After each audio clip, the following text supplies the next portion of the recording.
ధుని అతి శ్రేష్టమైన నామంలో ఆది సంభూతిని జన్మదిన వేడుకకు విచ్చేసిన మీ అందరికీ నా హృదయపూర్వకమైన క్రిస్మస్ శుభాలు తెలియజేస్తున్నాను.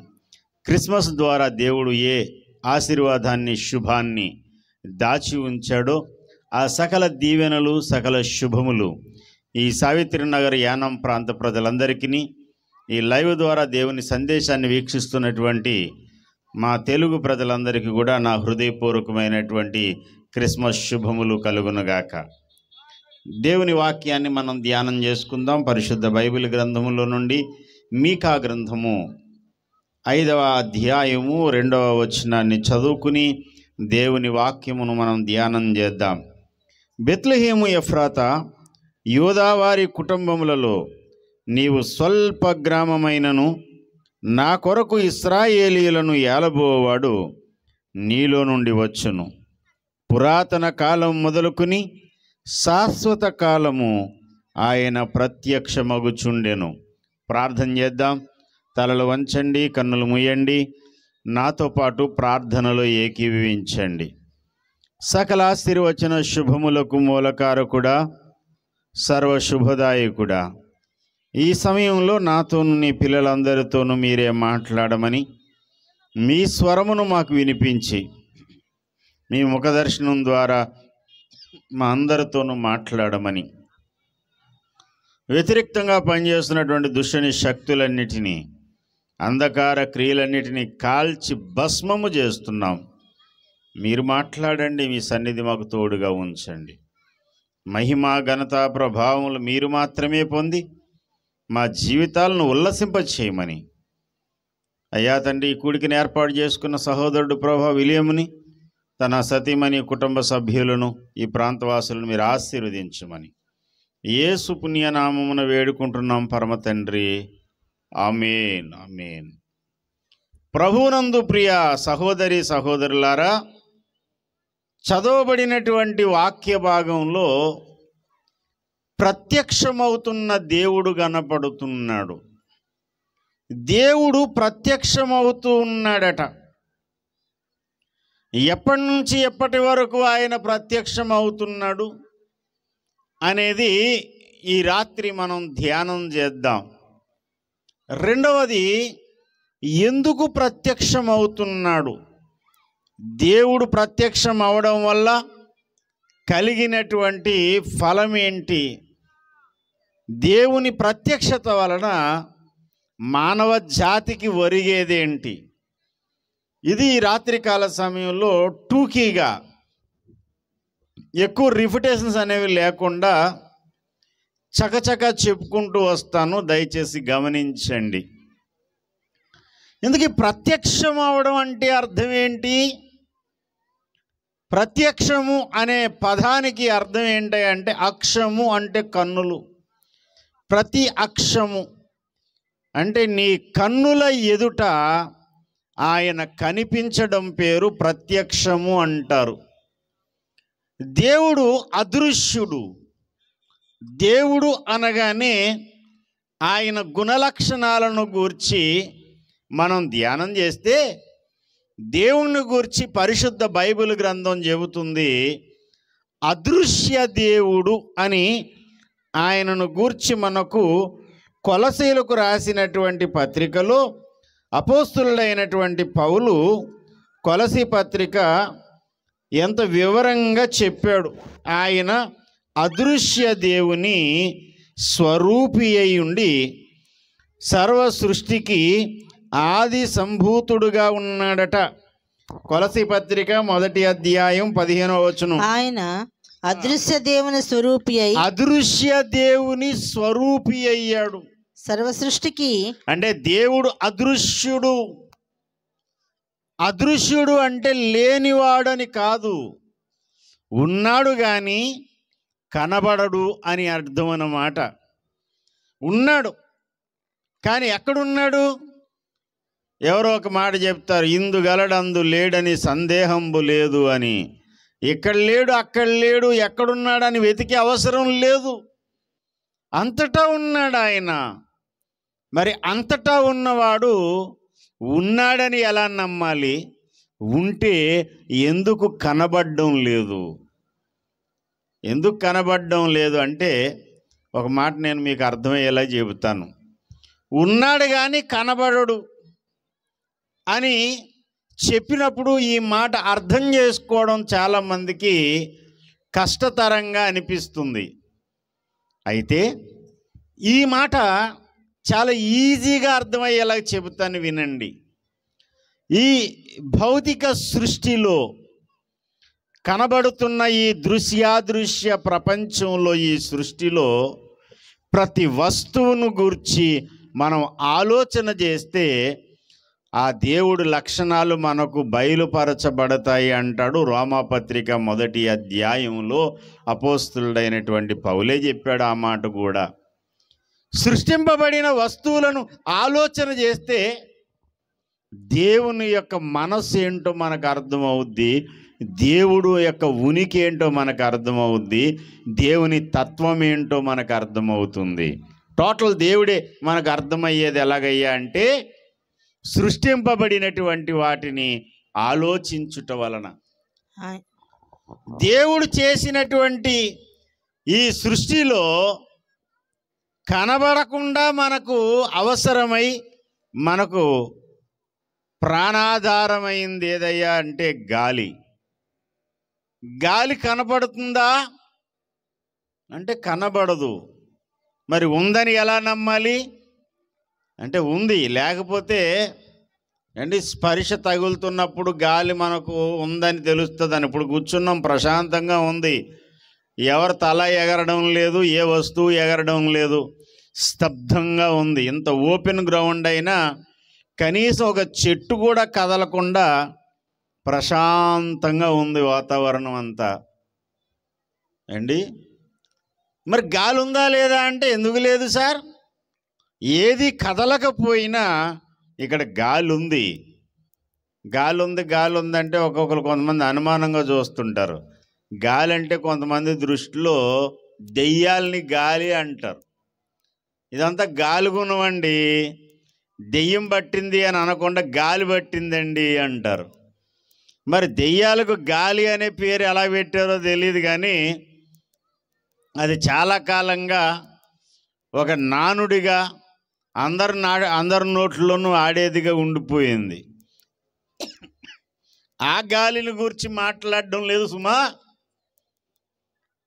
కనబడకుండా మనకు ప్రాణాధారమైన గాలిని గురించి మాట్లాడుతున్నాను. గాలి అంతటా ఉంది కానీ కనబడదు. గాలి లేకపోతే మనం బ్రతకలేము. మన బ్రతుకునకు ఆధారమైంది గాలి. అంతటా వ్యాపించి ఉంటుంది ఈ గాలి. కానీ మన కన్నులతో, సాధారణ కన్నులతో మనం ఆ గాలిని చూడలేము. అలాగే దేవుడు అంతటా ఉంటాడు. ఇక్కడే ఉన్నాడు, అక్కడ లేడు, ఇక్కడ లేడని చెప్పడానికి అవసరం లేదు. ఎక్కడెక్కడ వెతికినా అక్కడక్కడ అంతటా ఉంటాడు ఆయన. ఉంటాడు కానీ కనబడడు. కనబడకుండా ఉంటే ఉన్నాయి సార్, అది ఆయన మనకు లెక్క ఏంటి అని అంటే, కనబడకుండా ఉన్నవాడు ఎంత ముఖ్యమైన వాడంటే, గాలి లేకుండా మనిషి ఎలా బ్రతకలేడో దేవుడు లేకుండా మనిషి కూడా బ్రతకలేడు. మంచినీళ్ళు త్రాగకుండా ఒక రోజు 2 రోజులు కూడా ఉండిపోవచ్చు. భోజనం చేయకుండా మోషే భక్తుడు 40 రోజులు నీళ్లు కూడా దాక్కుండా ఉండిపోయాడు. అన్నం తినలేదు, నీళ్లు కూడా తాగలేదు. 40 రాత్రులు 40 పగళ్ళు కొండ మీద ధ్యానంలో ఉండిపోయాడు, దేవుని సన్నిధానంలో. అంటే పొట్టి శ్రీరాములు గారు కూడా నిరాహార దీక్ష చేశారు. ఇలా చాలామంది నిరాహార దీక్ష చేసే వాళ్ళు ఉంటారు. కొంతమంది నిరాహార దీక్ష అని చెప్పి నైట్ దెబ్బేసి వచ్చేస్తాడు, చికెన్ బిర్యానీ ఏదోటి. అది దొంగ దీక్ష. అది నిజమైన నిరాహార దీక్ష అంటే కనీసం నీళ్లు కూడా దాక్కుండా అండి, కనీసం భోజనం చేయకుండా దీక్ష చేసి దేవుని సన్నిధిలో ఉపవాసం ఉండడం. అలా ఉండి వారం రోజులు, 10 రోజులు, 15, 20, 40 50 రోజులు కూడా ఉన్న వాళ్ళు ఉన్నారు. కానీ గాలి లేకుండా ఎంతసేపు ఉండగలుగుతాం? రోజుల మాట పక్కన పెట్టండి, కనీసం గుక్క పెట్టి నీటిలో లోపలికి వెళ్ళి పైకి రావడానికి 6-7 నిమిషాలు గుక్కబెట్టే వాళ్ళు ఉన్నారు. ఊపిరి బిగబెట్టుకుని లోపలికి వెళ్ళి బయటకు వచ్చేంత శక్తి కలిగిన వాళ్ళు ఉంటారు. ఒకసారి మనం అందరం ఇక్కడ కూర్చున్న వాళ్ళు అందరూ ఒకసారి మెడిటేషన్ చేసినట్టు నేను 1 2 3 అంటాను, మీరు ముక్కు నోరు మూసుకొని ఉండండి అని అన్నాను అనుకోండి, ఎంతసేపు ఉంటారండి? నేను ఒకసారి ట్రై చేశాను. నాకున్న ఓపికని బట్టి ప్రసంగాలు చెప్తున్నాం కదా, ఊపిరి తీసుకోకుండా శ్వాస నిశ్వాసలు అనేవి లేకుండా అమ్మా ముక్కుతోనూ నోటితోనూ కూడా రెండిటితోనూ కూడా శ్వాస నిశ్వాసలు తీసుకోకుండా ఎంతసేపు ఉండొచ్చు అని ప్రయత్నం చేస్తే 1 నిమిషం దాటింది అంతే. నా వల్ల కాలేదు. ఆ తర్వాత నుంచి అనిపించింది, అయినా సరే గట్టిగా బిగించాను, చూద్దాం అసలని. ఇంకేం ఆటలేదు ఇంకా. అప్పుడు ఆ శ్వాస తీసుకున్నప్పుడు నా లంగ్స్ పైకి క్రిందకి ఆడాయి. అలాంటి పిచ్చి ప్రయత్నాలు మీరు ఎవరో చేయకండి అమ్మా. నేను ఏదో ప్రసంగం చెప్దాం అన్న ఉద్దేశంతో ఓ పిచ్చి తెలివి అన్నమాట అలా చేశాను చాలా కాలం క్రిందట, చాలా రోజుల క్రిందట. అంటే మిమ్మల్ని అందరినీ ముక్కు నోరు మూసుకోమని చెప్పట్లేదు. లేదు పాస్టర్ గారు, నేను మూసుకోను కానీ పక్కనోడికి మోస్తాను అనకండి, అది మరీ డేంజరు. నువ్వు మూసుకుంటే నీకు ఊపిరాడుకు వదిలేస్తావు, పక్కనోడికి మూస్తే తెలియదు కదా, ఇంకా ఆ తర్వాత పరిస్థితి వేరేలా ఉంటుంది. అలాంటి పాపం పనులు ఏం చేయకండి. కానీ మనిషి గాలి పీల్చుకోకుండా బ్రతకడం అనేది ఇంపాసిబుల్. అది అసాధ్యమైన సంగతి, అసాధ్యమైన సంఘటన. మామూలుగా సగటు ప్రతి మనిషి తల్లి కడుపులో నుంచి భూమికి మీద పడిన తరువాత, అమ్మ కడుపులో ఉన్నప్పుడు శ్వాసనాళంలో నుండి ముక్కులో నుండి గాలి తీసుకునే పని ఉండదు. లంగ్స్ ద్వారా మనం శ్వాస పీల్చుకునే అవసరం ఉండదు. అమ్మ కడుపులో నుంచి బయటకు వచ్చిన తర్వాత నుంచి కెవ్వమని ఏడుస్తారు. ఏడవకపోతే ఒక దెబ్బ కొట్టన్న ఏడిపించి మొత్తానికి వాళ్ళ లంగ్స్ బాగా పనిచేసేలా చేసి శ్వాస తీసుకోవడం మొదలవుతుంది మన జీవిత బండి. ఈ జీవితం అనేటువంటి ఈ బ్రతుకు బండి ప్రారంభమవుతుంది శ్వాస తీసుకోవడంతో. అక్కడి నుంచి ఆఖరి వరకు దాన్ని ఏమంటారంటే తుది శ్వాస విడిచాడు, ఇదే ఆఖరి శ్వాస. గాలి వదిలేస్తాడు. చచ్చిపోయినాడు, వాడు చచ్చిపోయాడని డిక్లేర్ చేయడానికి నాడు చూస్తారు, ముక్కిదారు కూడా ఇలా పెట్టి చూస్తారు. అంటే గాలి అంత ప్రాముఖ్యమైంది. ఏమున్నా లేకపోయినా మనం బ్రతికేయచ్చు. చికెన్ బిర్యానీ లేకపోతే పెరుగన్నం తినొచ్చు, అది పెద్ద గొప్ప తప్పేం కాదు. చికెన్ లేకపోతే కాయగూర తినొచ్చండి, కాయగూరలు లేకపోతే కనీసం పచ్చడితో తినొచ్చు. అది లేకపోయినా అండి గంజేసుకుని ఏదో పచ్చిమిరపకాయతో పూట గడిపేయచ్చు.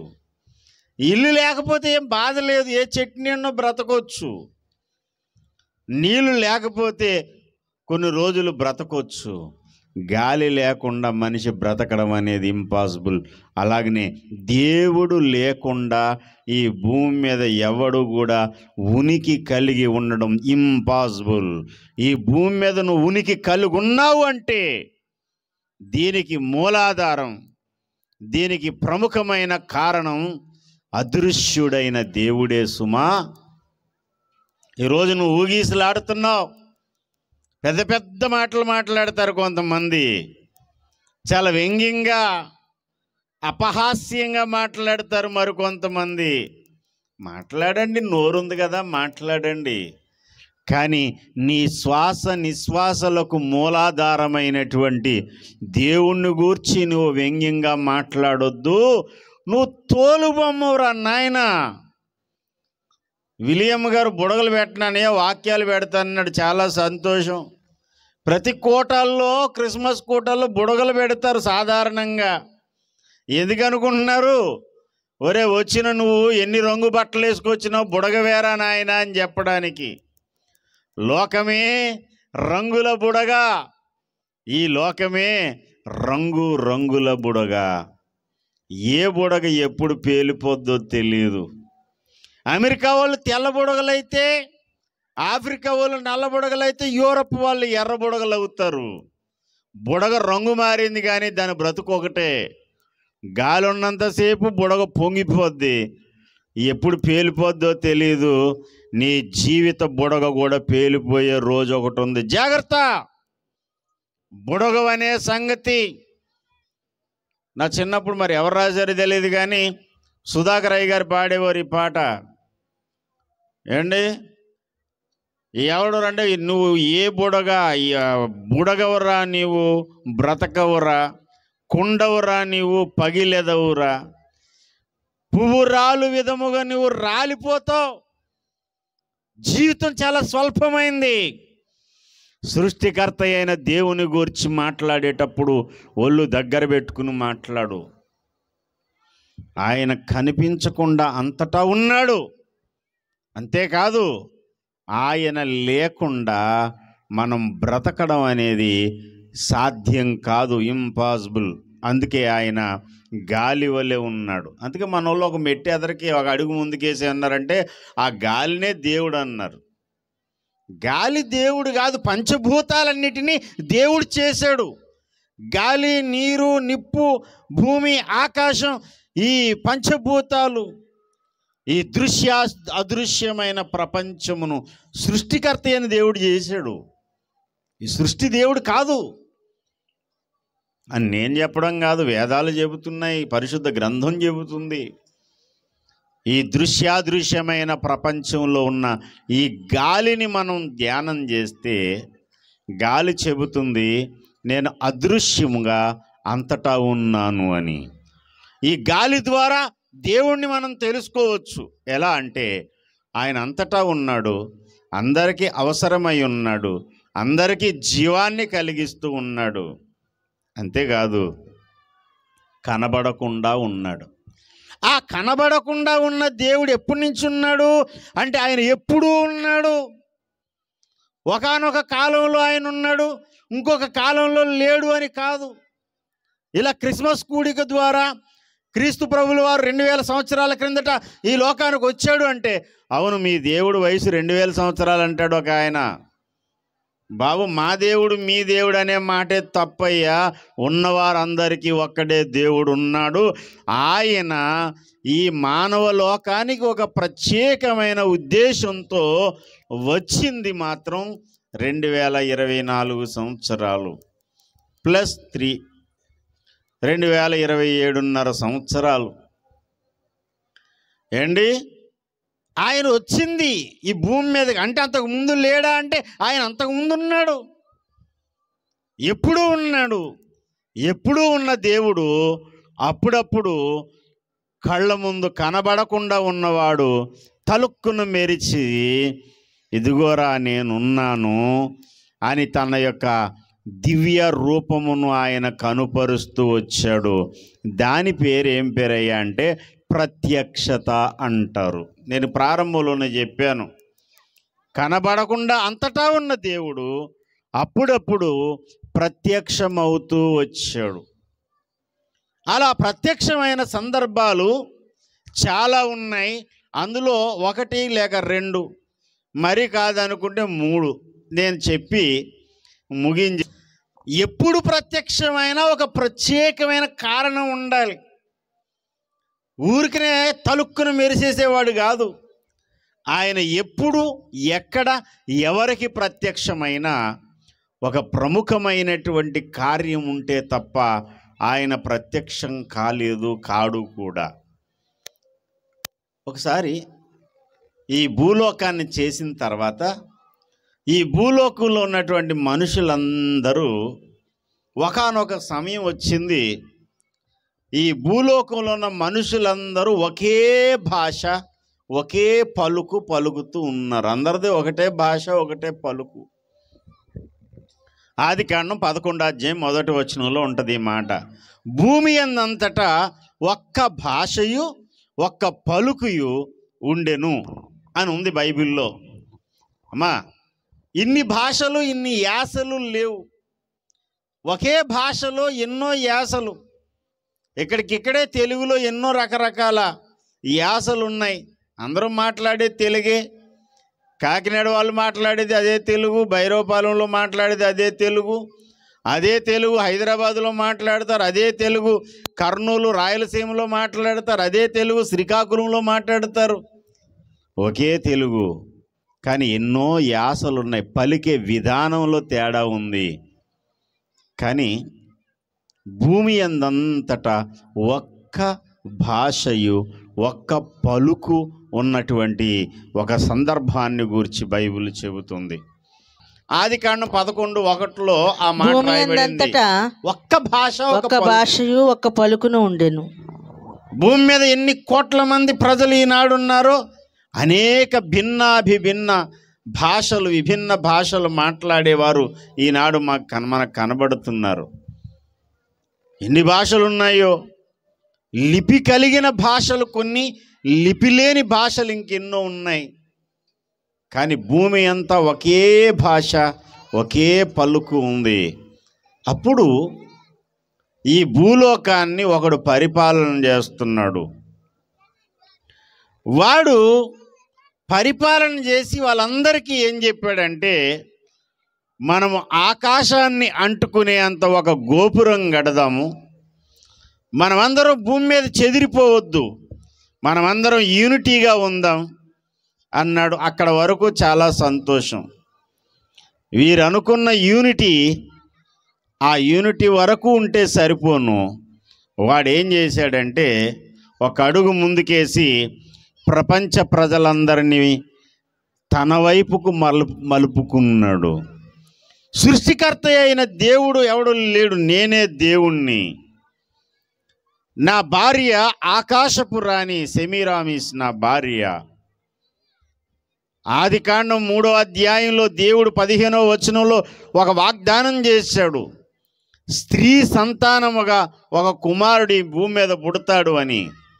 ఆ స్త్రీ సంతానము ఎవరో కాదు, నా కుమారుడైన తమ్మూజే. వాడి పేరు నిమ్రోదు, వాడి భార్య పేరు సెమీరామిస్ ఆకాశపు రాణి. వారికి పుట్టినటువంటి బిడ్డ తమ్మూజ్. నేను దైవావతారాన్ని, నేను దేవుణ్ణి.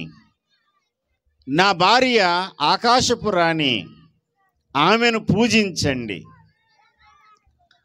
పైగా తన కుమారుడైనటువంటి తమ్మూజ్ అనేటువంటి వాణ్ణి దేవుడు వాగ్దానం చేసిన వాగ్దాత పుత్రునిగా పరిచయం చేశాడు. మరియా, యోసేపు, బాలుడైన యేసుబాబును పట్టుకున్న ఫోటోలు మనకు కనపడతాయి ఈనాడు. అలాంటి ఒక ప్రతిమను వాడు తయారు చేయించుకుని ప్రజలందరినీ సృష్టికర్త వైపు నుండి తన వైపుకు మలుపుకున్నాడు. దేవుని మీద ద్రోహం చేశారు, దేవునికి వ్యతిరేకులైపోయారు. అప్పుడు దేవుడు ప్రత్యక్షమయ్యాడు. ఎలా ప్రత్యక్షమయ్యాడు అంటే, వారి భాషలు తారుమారు చేసి వారిని విడగొట్టాడు. దేవుడు ఎలా ప్రత్యక్షమయ్యాడు అంటే, భూలోకాన్ని ఏలే ఒక రాజుగా ప్రత్యక్షమయ్యాడు. దివ్యమానమైన మెరుపుతో, ఆకాశం నుండి మెరుపులు ఉరుములు పడినప్పుడు ఎలా ఉరుములు మెరుపులు ప్రకాశమానంగా ఉంటాయో అలాంటి ఒక ప్రకాశం కలిగింది, వెలుగు కలిగింది. ఆ వెలుగులో సరాసరి భూమి మీదకు దిగొచ్చాడు. భూమి మీదకి దిగొచ్చి భూలోకానికి నట్టనడి దేశమైనటువంటి ఇజ్రాయేలులో యెరూషలేం అనేటువంటి పట్టణములో ఆయన రాజుగా కూర్చుని పరిపాలన చేశాడు. ఎందుకో తెలుసా? అప్పటికి ఆ దుష్ట పరిపాలకుడైనటువంటి నిమ్రోదు ఉన్నాడు. వాడిని బంధించి ప్రాణాలతోనే పాతాళంలో పడేశాడు. వాడిని, నిమ్రోదు అనేటువంటి ఆ దుష్టుణ్ణి బంధించి మనుషులందరినీ మోసగించి మనుషులందరిలో తప్పుడు అభిప్రాయాలు కల్పించి సృష్టికర్త అయిన దేవునికి మనుషుల్ని వ్యతిరేకుల్ని చేసిన ఆ దుర్మార్గుడైనటువంటి నిమ్రోదును బంధించడానికి భూమి మీద శాంతి రాజ్యాన్ని స్థాపించడానికి మెల్కీషెదెక్ అనే పేరున ఒకసారి ప్రత్యక్షమయ్యాడు. అంతకుముందు కూడా ప్రత్యక్షతలు జరిగాయి. అంటే కొన్ని ఒక ప్రాముఖ్యమైనటువంటి సంఘటనలు 1-2 చెప్పి ముగించాలనే ఉద్దేశంతో మెల్కీషెదెకు అనే అవతారమున హెబ్రీ పత్రిక 7వ అధ్యాయం 1 నుంచి 3 వచనాలు సుదీర్ఘంగా రాయబడి ఉంటాయి. అందులో ఆయన ఏమై ఉన్నాడనంటే తండ్రి లేనివాడుగాను తల్లి లేనివాడుగాను జీవితకాలమునకు ఆది అయినను తన జీవితమునకు అంతమైనను లేనటువంటి వాడై నిరంతరము యాజకత్వము చేసే యాజకుడుగా ఉన్నాడట. ఆయన పేరు మెల్కీషెదెకు. ఒకసారి చదవండి, 2వ పార్ట్ నుంచి చదవండి. ఆయన పేరునకు అతని పేరుకు మొదట నీతికి రాజనియు తరువాత సమాధానపు రాజనియు అర్థమిచ్చునట్టు షాలేము రాజు అని అర్థము. అతడు తండ్రి లేనివాడును. ఆ షాలేము రాజులో నుండే యెరూషలేము వచ్చింది. ఏండి షాలేము రాజ్యం. అది షాలేము రాజు గారు యెరూషలేము పట్టణాన్ని కట్టాడు. ఆ పట్టణంలో మహారాజు పట్టణంగా ఆయన అక్కడ కూర్చుని భూమండలాన్ని పాలించాడు. నిమ్రోదు అనే ఆ దుష్టుణ్ణి బంధించి సంకెళ్లతో పాతాళంలోను పంపించేశాడు.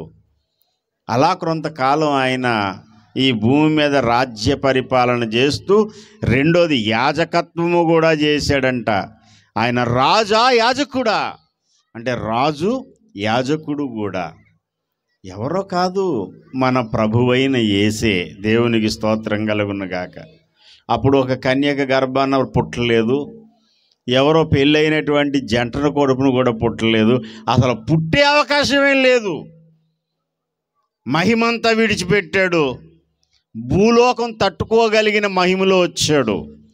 మరి యేసయ్యగా వచ్చినప్పుడు, యేసు అనే పేరును వచ్చినప్పుడు అన్నీ వదిలేశాడు. ఇప్పుడు అలా కాదు, ప్రభావము ఘనత ఉంది. ఆయన అదృశ్య లక్షణాన్ని ప్రక్కన పెట్టాడు. సర్వాంతర్యామిగా ఉన్నటువంటి ఆ వ్యాపకత్వం అనే దాన్ని పక్కన పెట్టాడు. కానీ బల పరాక్రమములు కలిగిన రాజుగా వచ్చాడు.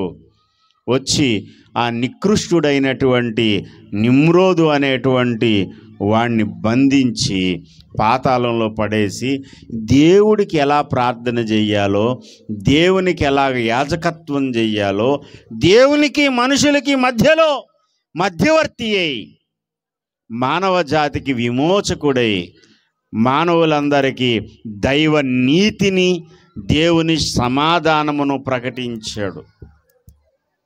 అలా ఎంతకాలం ఉన్నాడంటే అబ్రహాము దేవుని పిలుపు విని దేవుని మాటకు లోబడి అబ్రహాము పాలస్తీనాకు కనాను భూమికి వచ్చేంత వరకు ఉన్నాడు. ఆదికాండం 14వ అధ్యాయంలోకి వచ్చింది చరిత్ర. రాజులను సంహారం చేసి విజయోత్సవంతో తిరిగి వస్తున్నాడు అబ్రహాము. అప్పుడు అబ్రహాముకు ఎదురుబడి అబ్రహామును దీవించి రొట్టెయు ద్రాక్షారసము అబ్రహామునకు ఇచ్చి అబ్రహాము దగ్గర దశమభాగమును తీసుకొని అబ్రహామును ఆశీర్వదించాడు. ఆ తర్వాత ఆ షాలేము రాజు మరలా పరలోకానికి వెళ్ళిపోయాడు. ఎందుకో తెలుసా?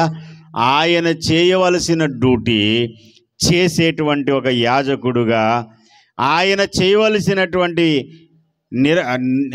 ఆయన నిర్వహించినటువంటి కార్యం ఎవరు చేశారంటే అబ్రహాము చేస్తూ ఉన్నాడు. అబ్రహాము ఒక ప్రవక్తగా దేవునికి ప్రజలకు మధ్యలో అవసరమైనప్పుడు ప్రార్థన చేసే యాజకుడిగా నిలబడ్డాడు. దేవుని పక్షంగా మాట్లాడే ఒక వ్యక్తి దేవునికి భూలోకంలో దొరికాడు. ఆయన పేరు అబ్రహాము. అబ్రహాము ఆ పని జరిగిస్తుంటుండగా ఏ మహిమలో నుండి వచ్చాడో, ఏ ప్రభావంతో వచ్చాడో మరలా అక్కడికి వెళ్ళిపోయాడు షాలేము రాజు గారు. ఇలా పలుమార్లు ప్రత్యక్షమయ్యాడు. కానీ సశరీరుడుగా, మామూలు రక్తమాంసయుతమైన శరీరము కలిగిన వాడుగా మాత్రం 2000 సంవత్సరాల క్రిందట మరియా అనే ఒక దీనురాలు, ప్రార్థనాపరురాలు, ఆమెతో దేవుడు తన దూత ద్వారా మాట్లాడి ఆమె కడుపులోకి దూరి ఆమె కడుపులో నుండి ఈ భూమి మీద అడుగుపెట్టాడు. రక్తము మాంసము కలిగిన శరీరము కలిగిన వాడుగా. ఎందుకు? రక్తమాంసయుతమైన శరీరం ధరించి అనాది కాలము నుండి అసలు ప్రారంభము, జీవిత కాలమునకు ప్రారంభము లేనివాడుగా ఉన్నవాడు, సర్వ సృష్టికి ఆది సంభూతుడుగా ఉన్నవాడు, ఒక మట్టి మాంసము, మట్టి శరీరం ధరించి రక్తము ఎముకలు కలిగిన ఈ శరీరం ధరించి భూమి మీదకి ఎందుకు వచ్చాడు? ఎందుకు వచ్చాడంటే అనేక కారణాలు, కార్యాలు ఉన్నాయి. అందులో మొదటి కార్యం ఏంటి అని అంటే, మరుగై ఉన్న దేవుణ్ణి మనుషులకు బయలుపరచడానికి. కొలసి పత్రిక 1వ అధ్యాయం 15వ వచనంలో అదే మాట ఉంది. ఆయన అదృశ్య దేవుని స్వరూపి అయి ఆది సంభూతుడైనడు, సర్వ సృష్టికి ఆది సంభూతుడై ఉన్నాడు. అదృశ్య దేవునిని ఈ లోకానికి చూపించే పనిలో ఉన్నాడు ఆయన. యోహాను సువార్త 1వ అధ్యాయములో కూడా అదే మాట మనకు కనపడుతుంది. 18వ వచనం, 1:18. యోహాను సువార్త 1వ అధ్యాయం 18వ వచనం. ఎవడును ఎప్పుడైనను దేవుని చూడలేదు, తండ్రి రొమ్మున ఉన్న అద్వితీయ కుమారుడే ఆయనను బయలుపరిచెను. ప్రియ దేవుని బిడ్డలారా, అదృశ్యుడైన దేవుడు కనబడడు. ఆయన రూపం ఎలా ఉంటుంది? ఆ పనిలో రకరకాలుగా చిత్రాలు గీశారు దేవుణ్ణి గూర్చి. దేవుడంటే మనకంటే ఎక్కువ ఆలోచించగలిగినటువంటి జ్ఞానవంతుడు. మనకు ఒక తల ఉంది, ఆయనకి ఒకటి కాదు, ఇంకా ఎక్కువ ఉండొచ్చు. దేవుడు మనకంటే చాలా బలం కలిగిన వాడు. మనకు 2 చేతులు ఉంటేనే ఇన్ని పనులు చేస్తున్నాం. దేవుడు అనేవాడికి ఇంకా ఎక్కువ చేతులు ఉండొచ్చు. దేవుడు అనేవాడు మనకలాగా సైకిల్ మీద, రిక్షా మీద రాడు. ఆయనకి కొన్ని వాహనాలు ఉంటాయి. ఇలా రకరకాలుగా ఊహించుకున్నారు దేవుణ్ణి గూర్చి రకరకాలు ఊహించుకుంటుంటే, నాయనలారా, మీ ఊహాగానాలకు పులి స్టాప్ పెట్టండి రా. దేవుడంటే ఎలా ఉంటాడంటే మీ రూపంలోనే ఉంటాడు. చతుష్పాద జంతువులా ఉండడు ఆయన. ఆకాశాన్ని ఎగిరేటువంటి విహంగము పక్షిలాగా ఉండడు ఆయన. దేవుడనేవాడు మానవ శరీరములో ఎలాగైతే ఒక మనిషి జీవిస్తాడో అలాగే ఉంటాడు రా నాయనలారా అని దేవుని యొక్క స్వరూపాన్ని మానవ లోకానికి చూపించడానికి ఆయన ప్రత్యక్షమయ్యాడు. ఇంకొక విషయం ఏంటంటే, దేవుని యొక్క తత్వం ఎలా ఉంటుందో, జాలి, దయ, ప్రేమ, కోపము, సహనము, జ్ఞానము, వీటన్నిటినీ దేవుని యొక్క వ్యక్తిత్వము, గుణలక్షణాలు ఎలా ఉంటాయో మనుషులకు తెలియదు. రకరకాలు ఊహించుకున్నారు దాన్ని గురించి కూడా. కాబట్టి మీ ఊహాగానాలన్నీ ఆపండ్రా నాయన. ఇదిగో దేవుడు అనేవాడిని నేను ఇలాంటి వాడని అని తన వ్యక్తిత్వాన్ని, తన యొక్క మనస్సును మానవ లోకానికి ఆయన చూపెడుతూ వచ్చాడు.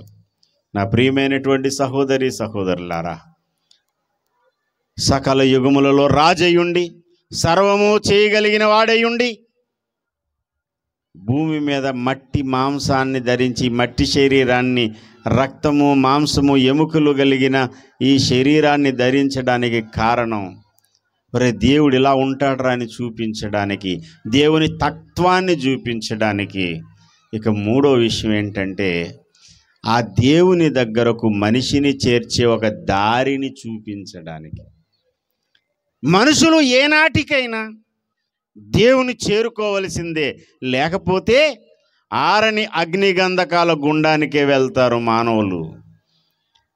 ఆరని అగ్నిగంధకాల గుండం ఒకటి ఉంది అని చెబుతుంటే ఏమనుకుంటున్నారంటే నువ్వు చూసి వచ్చావా, లేకపోతే దానికి ఏమన్నా నువ్వు ఎంట్రీ ఫీజు ఏమన్నా కట్టించుకునేటువంటి మేనేజర్వా అన్నట్టు వ్యంగ్యం చేస్తున్నారు, వేళాకోళం చేస్తున్నారు. మనిషి ఏనాటికైనా ఎక్కడికి వెళ్ళాలి? దేవుడి దగ్గరికి వెళ్ళాలి. ఆ దేవుడి దగ్గరికి వెళ్ళే దారి మనుషులకు అర్థం కావడం లేదు. ఇంకెక్కడికి వెళ్తున్నారంటే దేవుడుండే లోకానికి వెళ్ళే దారి తెలియక గ్రుడ్డివారై, అమాయకులై, అజ్ఞానములో, చీకటిలో నరకమునకు ప్రయాణం చేస్తున్నారు. నరకం అనేది అంత ఆషామాషి విషయం కాదు. మా గురువుగారు ఒక పాట రాశారు, నరకమనగా పూదోటగాదది అగ్నిగుండమండి. పువ్వుల తోట అనుకుంటున్నారు.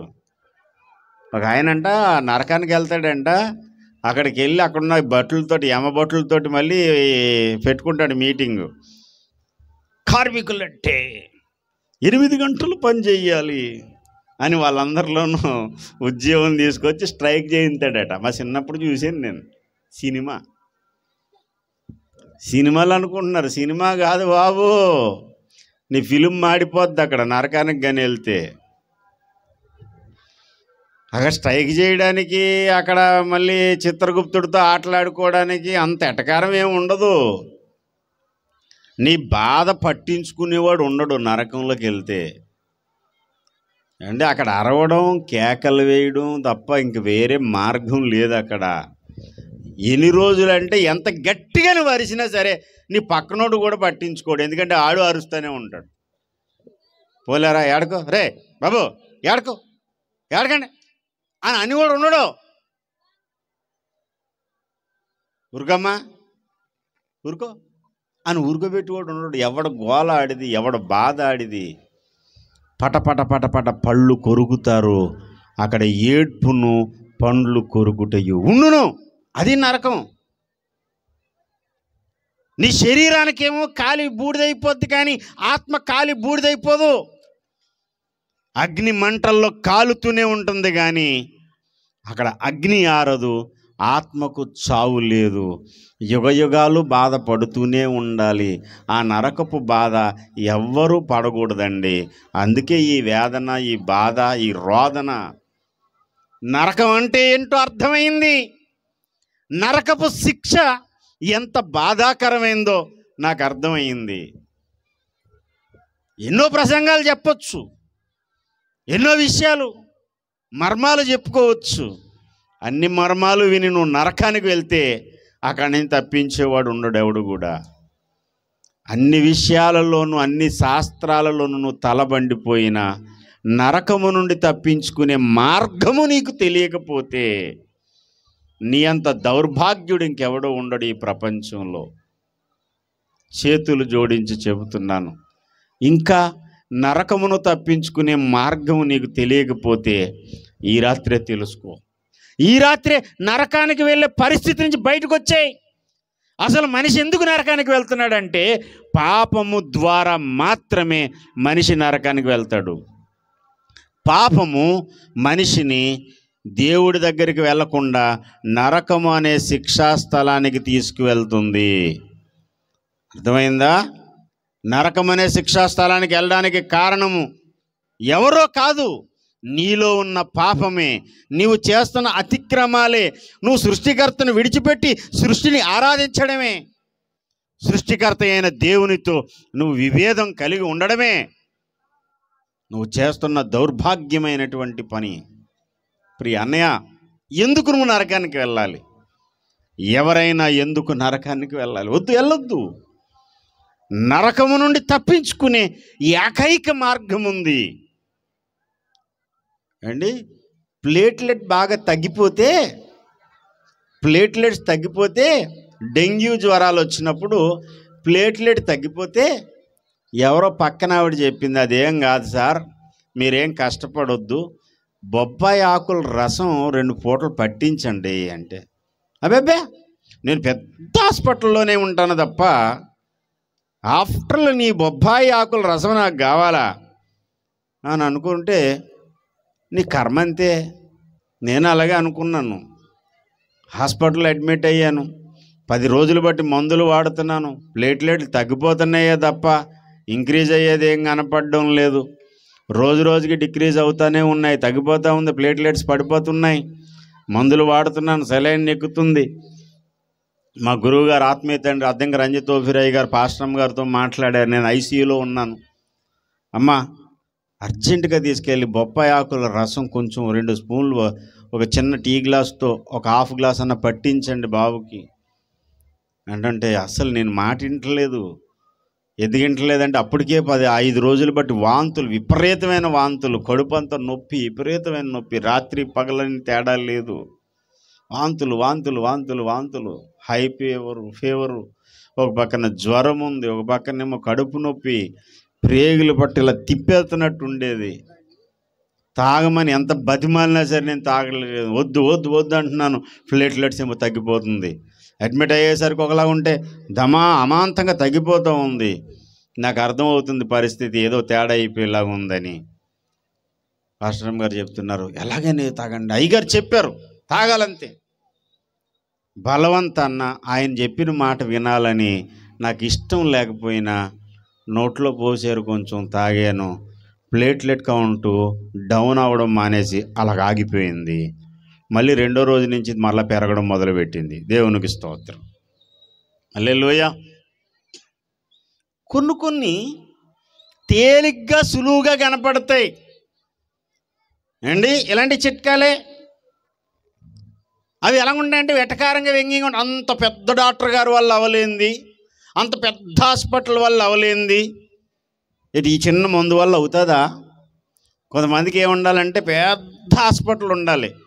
అందుకే కొంతమంది ఏం చేస్తారంటే వాళ్ళ రోగం తగ్గిపోవడానికి కూడా వాళ్ళ సైకాలజీ ఫీలింగ్ అనమాట, వాళ్ళకు ఉన్నటువంటి ఆలోచన విధానాన్ని బట్టి పెద్ద హాస్పిటల్కి తీసుకెళ్తే ఆ గదులన్నీ చూడగానే జ్వరం తగ్గిపోద్ది, వాళ్ళకి తగ్గిపోద్ది. మంచి క్వాలిఫైడ్ డాక్టరు అదే హాస్పిటల్లో చేసే పెద్ద డాక్టరే ఒక చిన్న క్లినిక్ పెట్టుకున్నాడు అనుకోండి, అక్కడికి వెళ్తే తగ్గదు. అంటే జనాలకి రోగం తగ్గాలంటే పెద్ద ఎక్స్పెక్టేషన్స్ ఉంటాయన్నమాట. ఇంత ఉండాలి, డాక్టర్ గారు ఇంత లావు ఉండాలి. అదేంటి డాక్టర్ గారు అంత సన్నంగా ఉన్నాడు, డాక్టర్ గారు లావుంటేనే నీకు మందు బాగా పనిచేద్దా?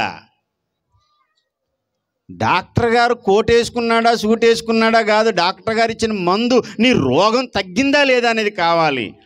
మనిషిలో ఉన్న పాప రోగము తగ్గించే శక్తి, పాప రోగానికి అసలైన మందు ఈ ప్రపంచ చరిత్రలో ఒకే ఒక చోట దొరికింది. అది నజరేయుడు మరియ కుమారుడు, పాప శాపముల విమోచకుడైన యేసుక్రీస్తు కార్చిన పరిశుద్ధ రక్తము. యేసుక్రీస్తు నాథుడు కార్చిన పరిశుద్ధ రక్తమే పాపమును పరిహరించే అసలు సిసలైన మందు. పాప రోగానికే మందు పరిగిడి కొనకుంటే దొరకదిక ముందు అన్నాడు. ఏం లేదు, మరియ గర్భంలో నుండి మనుష్య శరీరం ధరించి 33.5 సంవత్సరాలు జీవించి సిలువ కొయ్యిపై పరిశుద్ధ రక్తాన్ని కార్చిన యేసు రక్తమే పాపమునకు పరిహారము, వేరే మార్గం లేదు. ఇందాక ధర్మారావు గారు, పెమ్మాడి ధర్మారావు గారు అండ్ విలియం, నేను నా ప్రయత్నం వల్ల మారలేదు, నేనేదో చేయడం ద్వారా నా మానవ స్వకల్పితము వల్ల నేను మారలేదు, నన్ను మార్చింది మానవాతీత శక్తి అన్నాడు. నిజమే, ఆ శక్తి ఎవరనుకుంటున్నారు? విశ్వనాథుడు, ఆది సంభూతుడు శరీరం ధరించి శిలువ మీద కార్చిన పరిశుద్ధ రక్తమే మనిషిని మార్చగలుగుతుంది, మనసును త్రిప్పగలుగుతుంది, పాపమును కడగగలుగుతుంది. కడగబడిన ముత్యములాగా నీ జీవితాన్ని మార్చగలిగిన మహాశక్తి యేసుక్రీస్తునాథుడు కార్చిన రక్తం. మీ ఊరోడే ఉన్నాడా? ఈయన మీ ఊరోడే. ఇదే సావిత్రి నగర్లో రికార్డింగ్స్లు వేసి అన్ని పనులు చేసి ఈ రోజున చక్కగా దేవుని సేవ చేస్తున్నాడు. అర్థమవుతుందా ఎలా జరిగింది ఇది? యేసునాథుడు కార్చిన పరిశుద్ధ రక్తము ద్వారా. యేసు రక్తము ప్రతి పాపము నుండి మనిషిని పవిత్రునిగా మారుస్తుంది,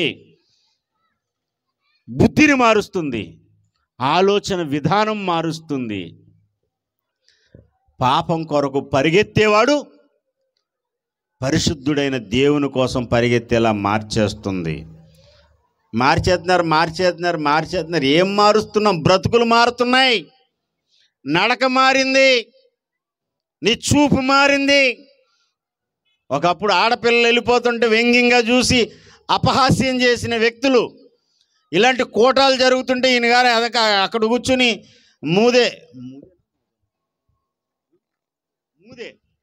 మూదే యేసు గారు పేరుకి వేసే కానీ యేసుబాబుని తిట్టుకోడట. ఏంటి ఇక్కడ చెప్తున్న పాటలని బూతుల్లో డబ్బింగ్ చేసి కూడా ఈ మహానుభావుడు చూడండి, ఏమి తెలియనట్టు కూర్చున్నాడు. ఇప్పుడు ఎలా జరిగింది అనుకుంటున్నారు? తన హృదయాన్ని మార్చింది యేసు రక్తము. దేవునికి స్తోత్రం కలుగును గాక. ఇప్పుడు అడగండి, యేసయ్య కోసం ఏం చేస్తాడు? ఏమన్నా చేస్తానంటాడు. ఎందుకు వచ్చింది ఈ మార్పు? హృదయాలను శుద్ధి చేసేటువంటిది. ఒకప్పుడు వ్యంగ్యంగా చూసిన చూపులు ఇప్పుడు చూడగలడా? ఒకప్పుడు చేసినటువంటి ఆ అపవిత్రమైన పాప కార్యాలు ఇప్పుడు చేయగలడా? చెయ్యలేడు, చెయ్యనేరడు. ₹1,00,00,000 ఇచ్చినా సరే. ఇప్పుడు పెమ్మడి ధర్మారావు గారిని కూర్చోబెట్టి ఆవిడ మొన్న ఎప్పుడో చెప్పాడు కొలత, ఎన్ని కోటర్లు అయ్యో చెప్పావు, ఎన్నో చెప్పావు లెక్క. 14 ఫుల్లులా, 14 బాటిల్లా, క్వార్టర్లు అంటే 14 క్వార్టర్లు తాగి కూడా మనోడు అంటే ఎంత అవుతుంది? లీటర్ అవుతుందా? 14 క్వార్టర్లు అంటే ఎంత? 2 లీటర్లా? 3 ఫుల్లులా? ఓర్ నాయనోయ్, బ్యాచ్ అంతా అదే. 3 ఫుల్లులట. 3 ఫుల్లులు 4 ఫుల్లు చెప్తున్నారు కదా. ఇప్పుడు ₹1,00,00,000 ఇస్తాను, ఒక ఫుల్ తాగండి, తాగుతాడా? నీ కోటి తీసుకెళ్ళి నీ మీద తగలెట్టుకోమని చెబుతాడు. ఎందుకయ్యా అంటే తన హృదయమును మార్చింది కలువరి సిలువలో కార్చిన యేసు రక్తము ప్రతి పాపము నుండి, ప్రతి వ్యసనము నుండి, ప్రతి శాపము నుండి విడిపించే శక్తి కలిగిన ఆయుధం. దేవునికి స్తోత్రం కలుగును గాక. నా ప్రియమైన సహోదరి సహోదరులారా, అప్పుడే నీకు దొరుకుతుంది ఏంటంటే నరకము నుండి తప్పించుకుని పరలోకానికి వెళ్ళే దారి దొరికింది. యోహాను 14 ప్రభు చెబుతున్నాడు, నేనే మార్గమును, నేనే సత్యమును, నేనే జీవమును. నా ద్వారా తప్ప ఎవడు తండ్రి యొద్దకు రాడు అని చెప్పేసాడు యేసయ్య. మరుగై ఉన్న దేవుణ్ణి చూపించడానికి, మనిషిని ఆ దేవుని దగ్గరకు చేర్చడానికి మరియ గర్భమున ఈ భూమి మీద నరావతారిగా ఆది సంభూతుడు ప్రత్యక్షమైన దినమే ఈ క్రిస్మస్. కాబట్టి మనం ఆది సంభూతుడైన దేవుడు అనేక దినాల క్రిందట ఎప్పుడో మెల్కీషెదెకుగా ప్రత్యక్షమయ్యాడు, మరియ గర్భమున ప్రత్యక్షమయ్యాడు. పురాతన కాలము మొదలుకొని శాశ్వత కాలము మరలా ప్రత్యక్షం కాబోతున్నాడు.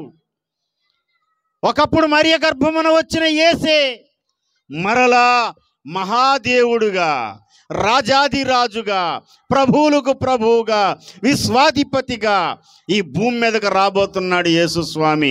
గట్టిగా చప్పట్లు కొట్టి ప్రభువును స్తుతిందాం. హల్లెలూయా, హల్లెలూయా, హల్లెలూయా. దీనుడిగా వచ్చాడు, ఒకప్పుడు దండించడానికి రాబోతున్నాడు. మరలా దయ చూపించడానికి వచ్చాడు, ఒకప్పుడు శిక్షించడానికి రాబోతున్నాడు మరోసారి.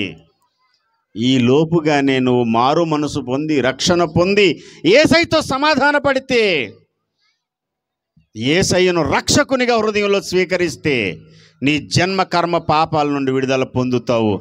మోక్షానికి వెళ్ళే మార్గాల్లో నువ్వు సాగిపోతావు. నరకము నుండి తప్పించుకుంటావు. నరక శిక్ష పొందే అవసరం నీకు లేదు. ఆలస్యం చేయొద్దు. ఎప్పుడో చేద్దాంలే అని కాలయాపన చేయొద్దు. ఇదే నీకు అనుకూలమైన సమయం ప్రియ సహోదరుడా. రేపు నీది కాదు.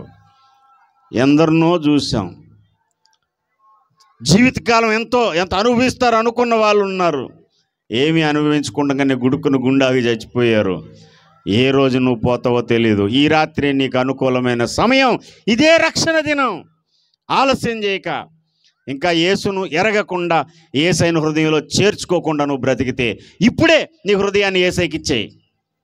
నమ్మి బాప్తిసం పొందు, రక్షణ పొందుతావు, నరక శిక్ష నుంచి తప్పించుకుంటావు.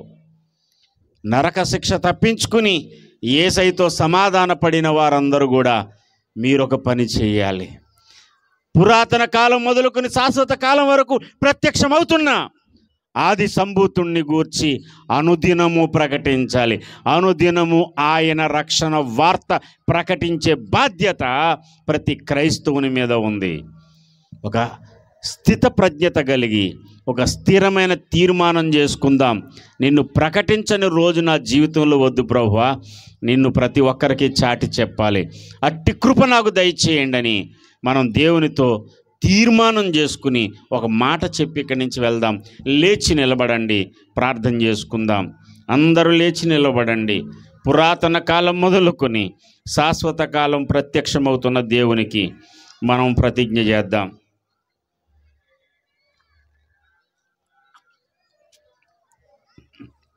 నా బ్రతుకును మార్చు నాయన అని అడగండి. ఇంకా మారు మనసు పొందని వారు నా హృదయంలోకి రా ప్రభు అని అడగండి. ఇదే నీకు అనుకూలమైన సమయం, ఇదే రక్షణ దినం. నీ బ్రతుకును దేవుడు బాగు చేసే దినం ఇది. నీ బ్రతుకులో ఉన్న చీకట్ల పారదురోలే దినం ఇది. సృష్టికర్త అయిన దేవునికి వ్యతిరేకంగా ప్రజలను రేపుతున్నటువంటి నిమ్రోదును హతమార్చిన వాడు నీలో ఉన్న చీకటిని కూడా కాల్చివేయగల సమర్థుడు ఆయన. బల శౌర్యములు కలిగిన దేవుడు ఆయన. హల్లెలూయా, హల్లెలూయా. నీ కొరకు నేను బ్రతికుతాను నాయన. నిన్ను ప్రకటించకుండా ఒక్కరోజు ఒక నిమిషం నా జీవితంలో ఉండకూడదు. నిన్ను ప్రకటిస్తూనే నేను ముందుకు సాగిపోవాలి. నాకు సహాయం చేయండి అని అడగండి. హల్లెలూయా, హల్లెలూయా, హల్లెలూయా, హల్లెలూయా. ప్రేమ కలిగిన మా తండ్రి, పరిశుద్ధుడు అయిన మా యేసయ్య, ఈ రాత్రికాల సమయంలో ఈ సావిత్రి నగర్లో ప్రకటించబడిన ఈ సువార్త ప్రజల హృదయంలో ఫలింపచేయండి. దుష్టుడు మోసం చేస్తున్నాడు, వాడు మోసం నుంచి ప్రజలను విడిపించండి నాయన. ప్రతి సాతాను బంధకాలు కాల్చివేయండి. నీ శక్తి కలిగిన హస్తం పట్టి విడిపించమని ప్రార్థన చేస్తూ నీ చేతులకు సమర్పించుకుంటూ యేసు నామమున వేడుకుంటున్నాం పరమ తండ్రి.